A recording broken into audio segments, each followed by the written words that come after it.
ओम शांति। आज का प्रातः क्लास है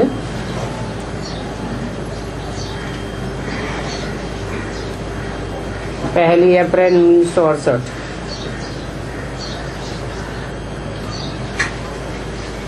परमपिता परमात्मा शिव भगवान वाच अपने शालिग्रामों के प्रति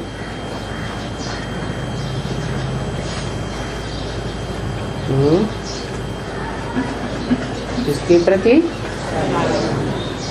अपने शालिग्रामों के प्रति माना जो भी राजयोग सीखकर बीज रूप स्टेज में स्थिर होने वाले हैं उनके प्रति बाबा ने जो ये महावाक्य उच्चारे, इन महावाक्यों को और कोई समझ नहीं सकता कि शालिग्रामों के प्रति ही भगवान वाच क्यों हो। परंतु ये बातें सिर्फ बच्चे ही समझ सकते हैं। इसमें क्या समझने की बात है?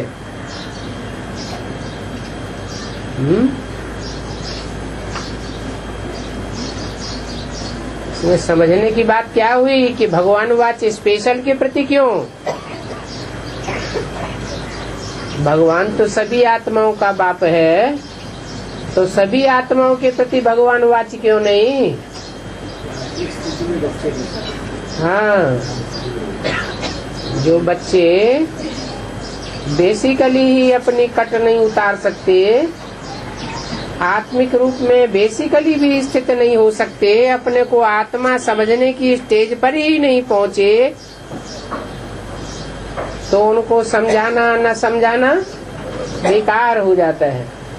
जैसे छोटे बच्चे होते हैं, उनको कोई गुह्य पॉइंट बताई जाए तो समझाना न समझाना बेकार है। ऐसे ही जो यहाँ शालिग्राम बन करके बैठे हुए हैं उनके प्रति ही भगवान वाच है। ब्रह्मा बाबा को शालिग्राम कहें या न कहें? है? शालिग्राम नहीं कह सकते। इसीलिए उनकी बुद्धि में अब तक पढ़ाई का मुख्य पॉइंट कौन सा नहीं बैठा?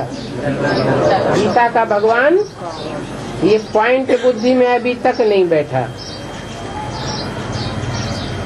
तो बच्चे ही इन बातों को समझ सकते हैं, क्योंकि ये पढ़ाई है ईश्वरीय पढ़ाई।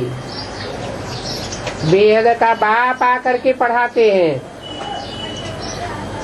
इसमें सिवाय पढ़ाई के और कोई बात नहीं है। इसको याद भी क्यों कहें? जरूर जो पढ़ाई पढ़ते हैं उनको पढ़ने वाला याद तो आता होगा, पढ़ाने वाला याद आता होगा। जो भी साथी हैं वो याद तो आते हैं ना। बाप जो तुमको पढ़ाते हैं उनको खास कहना पड़ता है कि मैं तो दूर देश से आया हूँ पढ़ाने के लिए, तो अभी सिर्फ मुझे याद करो। बाप को कहना पड़ता है, क्योंकि ये नई प्रकार का टीचर है और कोई भी टीचर ऐसे नहीं कहेंगे कि मुझे याद करो और सिर्फ मुझे याद करो। स्टूडेंट ऑटोमेटिकली याद करते हैं। और यहाँ कहना पड़ता है, ये भी तुम जानते हो कि हमको रूहानी बाप पढ़ाते हैं।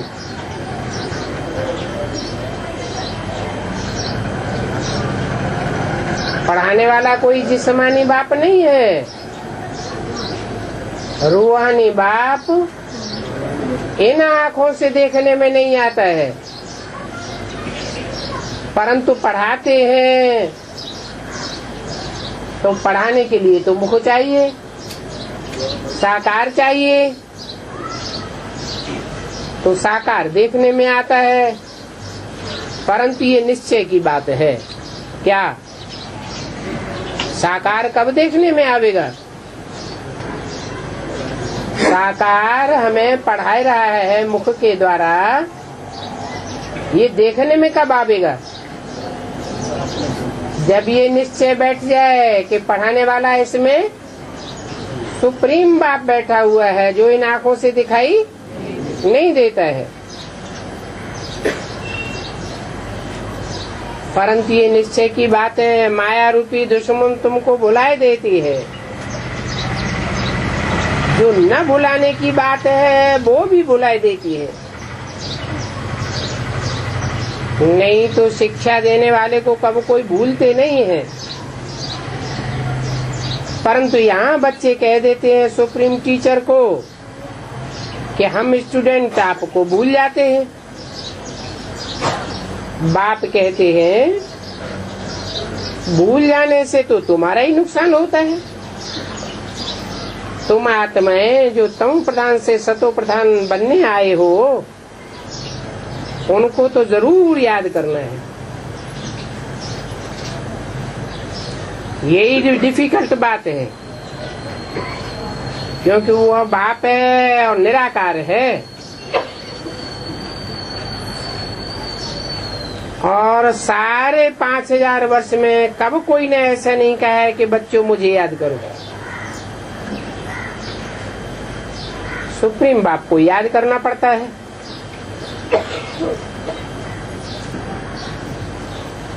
बाकी दुनिया तो कब ऐसे होता नहीं है, सतयुग में भी नहीं होता है। कल्प के संगम युग पर ही तुम याद करते हो,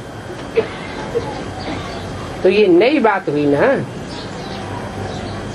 बाप को, टीचर को, गुरु को निरंतर याद करना, तब ही विकर्म विनाश होंगे। खंडित याद से विकर्म विनाश नहीं होंगे। अखंड याद में टिकेंगे तो तमो प्रधान से सतो प्रधान बन जाएंगे। बाप तुमको ये शिक्षा देते हैं। इसमें हठ योग क्रियाएं आदि कुछ भी नहीं है। नामी ग्रामी महर्षि जो है वो सभी कुछ न कुछ हठ योग ही सिखलाते हैं। विलायत में जाकर के भी हठ योग सिखलाते हैं। अखबारों में भी उनके चित्र आते हैं। जैसे गर्भ में बच्चा होता है,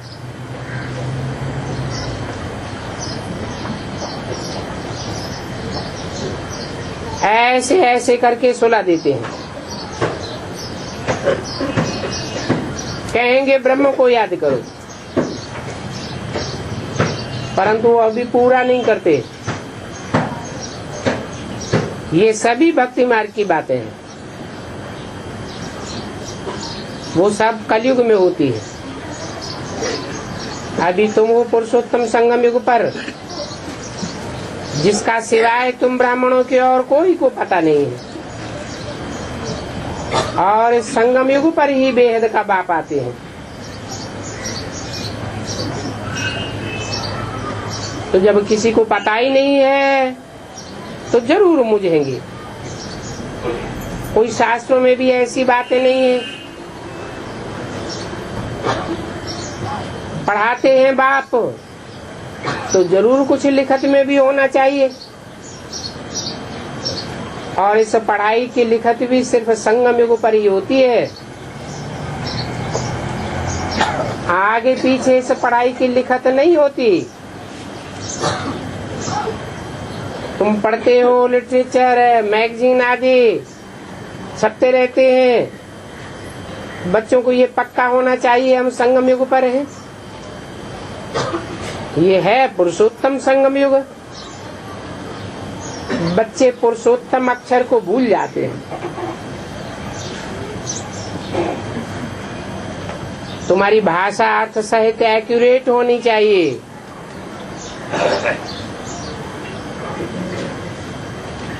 अगर पुरुषोत्तम ही नहीं तो पुरुषोत्तम संगम युग कैसे होगा? जरूर पुरुषोत्तम को जानना पड़े।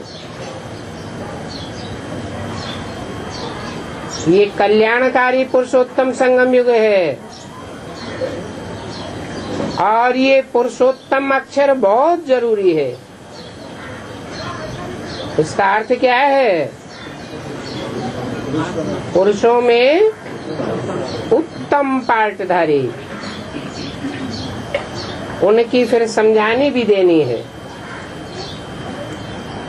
ऐसे नहीं कि समझ लिया और खलास। कलयुग अंत के भी मनुष्य देखो, सतयुग आज के भी मनुष्य देखो। कलयुग का अंत और सतयुग के आदि का ये है संगम युग। इनको ही कल्याणकारी पुरुषोत्तम संगम युग कहा जाता है। और जो भी युग होते हैं उनमें तो नीचे ही उतरना होता है। उनको कल्याणकारी नहीं कहेंगे।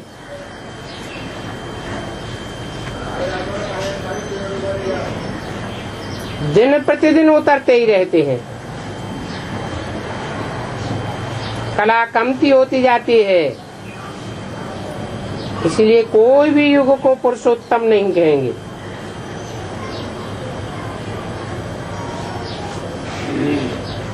तो पुरुषोत्तम युग कब से कहें?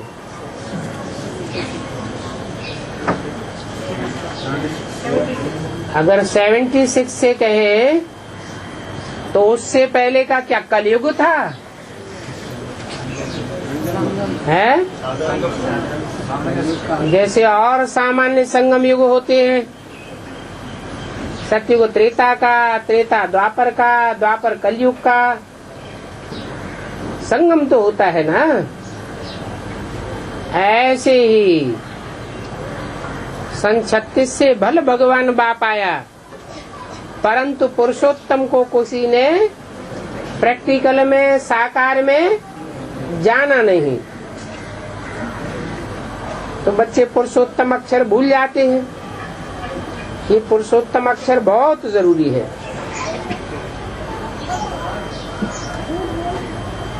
कल्याणकारी पुरुषोत्तम संगम युग। क्योंकि और जो भी युग है उनमें नीचे उतरना होता है। तो 36 के मुकाबले 76 में नीचे उतरना कहें या ऊंचे चढ़ना कहें?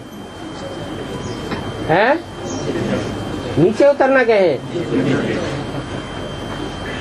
36 से लेकर के 76 तक नीचे उतरना हुआ या ऊपर चढ़ना हुआ?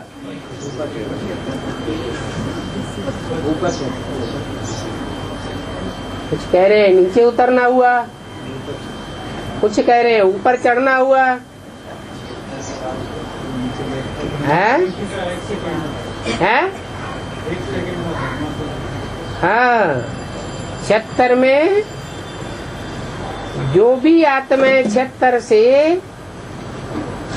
उत्तमता को पहचानती जाती है, उत्तम पुरुष को पहचानती जाती है, उनकी चढ़ती कला होती है। कोई कहे शूटिंग पीरियड में उतरती कला भी होनी चाहिए। उतरती कला भल होती है शूटिंग के हिसाब से, लेकिन फिर भी याद जो एक्यूरेट है, उस एक्यूरेट याद की प्रैक्टिस बढ़ती जाती है। इसलिए टोटल क्या कहेंगे? चढ़ती कला। तो और युगों में दिन प्रतिदिन उतरते ही रहते हैं, कला कमती होती जाती है। इसलिए कोई भी युग को पुरुषोत्तम युग नहीं कहेंगे। सर्वशूल बच्चे ही ऐसे ऐसी पॉइंट धारण करके औरों को समझा सकते हैं। महारथी, घोड़ेसवार, प्यादे, नंबरवार तो होते हैं, ये तो तुम भी जानते हो और बाप भी जानते हैं। जिसमें बाप प्रवेश करते हैं वो भी जानते हैं। कोई तो कुछ भी नहीं समझते। अपना ही देह अभिमान बहुत रहता है कि हम तो समझा ही सकते हैं, परंतु बाप तो जानते हैं नाम लेने से भंग हो जाएंगे, इसलिए उनका नाम कहना नहीं होता है। ये बाप ही समझाते हैं, बाप ही नॉलेजफुल ज्ञान का सागर है। मनुष्य समझते हैं कि भगवान तो सभी के दिलों को जानते हैं, वो जानी जाननहार है, इसलिए नॉलेजफुल है। बाप कहते हैं नहीं, मैं कोई जानी जाना आहार नहीं हूँ, ये कहना रॉन्ग है। मैं नॉलेजफुल क्यों कहलाता हूँ? इसलिए नॉलेजफुल कहलाता हूँ कि मैं सन्मुख बैठ करके समझाता हूँ। बाप ही समझाते हैं और कोई को समझाने आवेगा ही नहीं। बेसमझ को समझ देने वाला एक ही बाप है। ये पढ़ाई है। बाप कहते हैं मैं सृष्टि का चैतन्य बीज हूँ, इस कारण मैं सृष्टि के आदि मध्य अंत को जानता हूँ, इसलिए मुझे नॉलेजफुल कहते हैं। ये कोई भी मनुष्य मात्र नहीं जानते हैं, वो खुद ही कहते हैं हम रचयिता और रचना के आदि मध्य अंत को नहीं जानते। और ये बात शास्त्रों में भी है। क्या नीति नीति की बात शास्त्रों में आई हुई है। ये है बेहद की बातें, इनसे फिर हद के नाटक आदि बनाते हैं।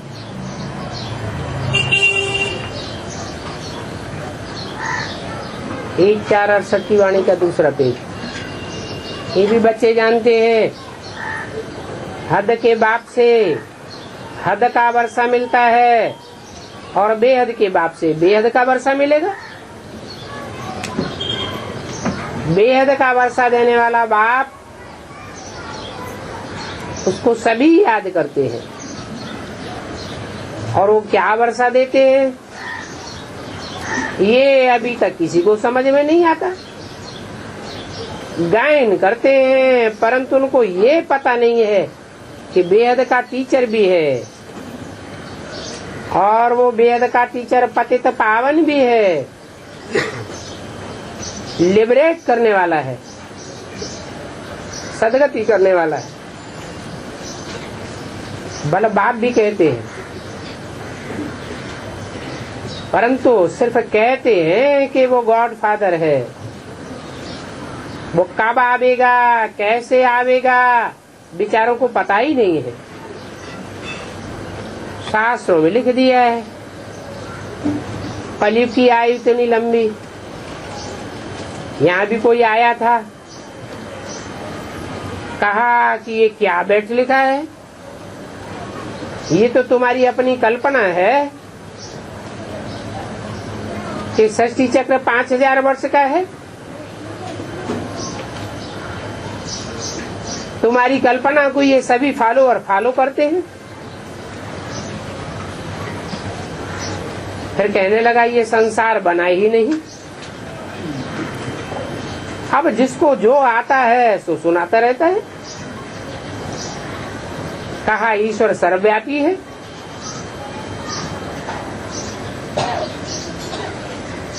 वो सर्वव्यापी बाप ही ये सब खुला खेल करते हैं। ये सारा ईश्वर का खेल है। ऐसे ऐसे भी बहुत निकल पड़ते हैं। एक दो से सुनते हैं तो सुन करके बोलते रहते हैं। ऐसी बातें करते करते उतरते उतरते कलयुग के अंत में आ जाते। फिर जब कलयुग का अंत सतयुग की आदि होती है, तब ही तो तुम्हारी चढ़ती कला होती है। ये सभी बातें तुम बच्चों की बुद्धि में बैठती हैं। भक्ति मार्ग में तो उतरते ही रहते हैं। भक्ति को कहेंगे उतरता मार्ग, ज्ञान है चढ़ती कला। बाप आवेंगे तो तुम बच्चे चढ़ जावेंगे, फिर समय पर उतरना होता है। पुनर्जन्म तो सभी को लेना ही होता है। पहले आधा कल्प प्रारब्ध मिलती है, उसमें भी कलाएं तो उतरती जाती है ना। फिर रावण राज्य है, डायनेस्टी अक्षर भी लिखना पड़े। कहाँ कहाँ बच्चे भूल जाते हैं, फिर आपस में सेमिनार आदि करते हैं तो करेक्ट करना चाहिए। भूलें तो होती हैं, मनुष्यों से ही भूलें होती हैं। अभूल तब बनेंगे जब निरंतर याद की यात्रा में रहेंगे। फिर तुम्हारे लिखने में, करने में, समझाने में बड़ी ताकत रहेगी। जितना याद में रहेंगे उतनी ताकत आती जाएगी। फिर कोई भी लिखत आदि में भूल नहीं होगी। अभी तो बच्चों से भूलें बहुत होती हैं। शुरू में भी भूले ही भूले थी, अभी तो तुम्हारी बुद्धि में ज्ञान बैठा है। शुरू में कोई इतना ज्ञान थोड़े ही था। अभी तमो प्रधान से सतो प्रधान बनना है। बाप कहते हैं माँ में कम याद करो तो विकर्म विनाश होंगे। बाप ये बात कहते ही रहते हैं, फिर साथ साथ तुमको गुयु गुयु बातें सुनाते भी रहते हैं। ऊंच दर्जा तुम पाते हो तो चढ़ते जाते हो। दिन प्रतिदिन समझानी मिलती जाती है, तुम भी फील करते हो। आज बाबा ने हमको बहुत अच्छी पॉइंट समझाई और धारण करते, बाकी छोड़ना पड़ता है। कब अच्छा भोजन मिलता है तो फिर अच्छा भोजन मिलने के कारण हल्का भोजन खाने की दिल नहीं होती है। दिल करता है कि हलवा पूरी ही खाते रहे। तो ये भी ऐसे ही है। तुम जानते हो वेद का बाप हमको बहुत मीठी मीठी को ये पॉइंट दिखाते हैं, सुनाते हैं। जो बच्चे अच्छी रीति समझते हैं वो ही समझा सकते हैं। बाप भी समझते हैं, इन पर धारणा अच्छी होती है। ये बच्चे अच्छी सर्विस करते हैं, बुद्धि किसकी अच्छी खुल जाती है और किसकी कब डल हो जाती है। कोई बल बहुत अच्छा भाषण करते हैं, परंतु क्रिमिनलाई के कारण बुद्धि भ्रमित होती रहती है। फिर उनका भाषण रिफाइन नहीं होगा। बाप का तो सदैव भाषण रिफाइन ही है, वो है ही रिफाइन करने वाला। वो ज्ञान का सागर है ना। जैसे सभी अभी समझाते रहते हैं, फिर भी समझावेंगे। कहते हैं तुमको अच्छी अच्छी पॉइंट्स देता हूँ तो तुमको भी खुशी होती है, हिम्मत होती जाती है। राजाई स्थापन होनी है, जो अच्छी रीति सर्विस करेंगे वो राजाई में ऊंच पद पावेंगे। कोई तो कुछ भी नहीं समझते। इसके लिए योग भी चाहिए। याद फर्स्ट है, पढ़ाने वाले को याद करना पड़े। माया भी बड़ी प्रबल है, याद करने नहीं देती है। वेद का बाप कहते हैं मुझे याद करने से ही तुम्हारे विकर्म विनाश होंगे। तो दिल में खुशी रहनी चाहिए समझाने की। योग नहीं है तो मैनर्स भी नहीं रहते। अभी तक भी बहुतों के मैनर्स जानवरों से भी बदतर है। जैसे कि ज्ञान बिल्कुल ही नहीं है, वो क्या समझा सकेंगे। नए नए आते हैं, उनको थोड़ा भी समझाओ तो जड़ समझ जावेंगे, तुम्हारे सामने आवेंगे जड़ समझ जावेंगे, ये तो बड़ी तीखी है, फलाने तो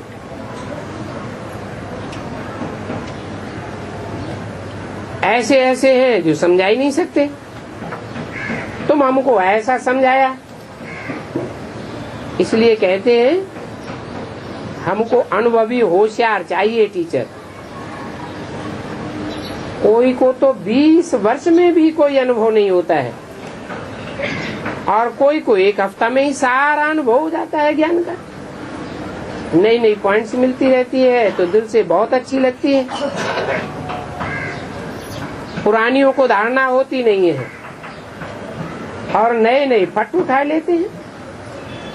याद की यात्रा में न होने से स्वभाव भी बदलता नहीं है, जरा भी फर्क नहीं पड़ता है, और कईयों का स्वभाव बिगड़ता भी है। पहले पहले तो ऐसा होता था, जिसको आधा कल्प याद किया है, अरे वो हमको मिला है तो हमको कितना याद करना चाहिए। 1 अप्रैल 1968 की वाणी का 3रा पेज। तुम बच्चे समझते तो हो कि ऊंच ते ऊंच बाप हमको मिला है। दुनिया में तो ये बात का किसी को पता ही नहीं है। वो समझते हैं कृष्ण ने गीता सुनाई, अभी तुम बच्चे तो समझते हो, उसको मनुष्य भगवान समझते हैं। वो अभी लास्ट स्टेज पर है। कौन है? कौन लास्ट स्टेज पर है? मनुष्य जिसको गीता का भगवान समझते हैं वो अभी लास्ट स्टेज पर है। अभी फिर फर्स्ट स्टेज पर जाने के लिए पुरुषार्थ कर रहे हैं, और वो भी ड्रामा प्लान अनुसार कर रहे हैं। अभी तुम भी समझते हो, हम आस्ते आस्ते उतरते उतरते अभी तमो प्रधान बने हैं। फिर श्रीमत पर सभी सतो प्रधान स्टेज पर जा रहे हैं।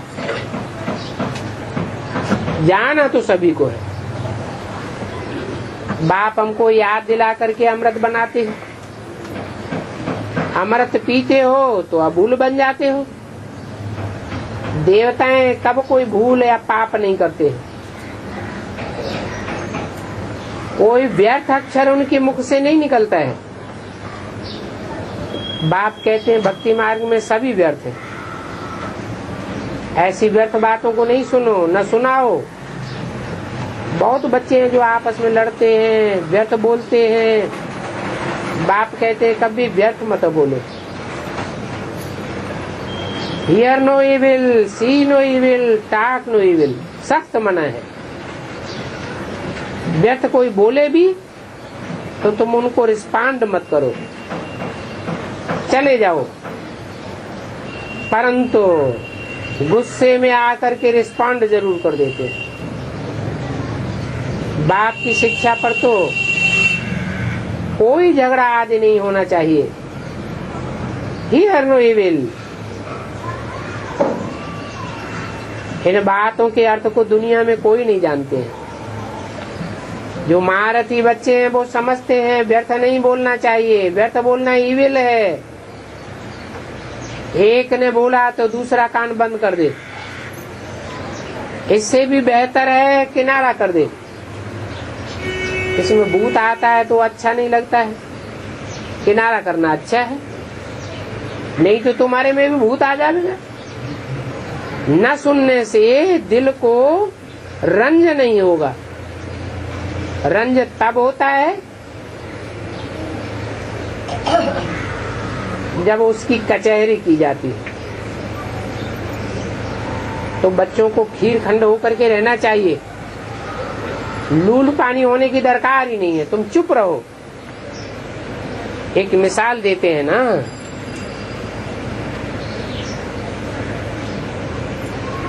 दो देवरानी जिठानी लड़ती थी। तो उसने कहा मुख में मुलारा डाल दो, तो बोल ही नहीं सकेगी, बहुत भूलें हो जाती हैं।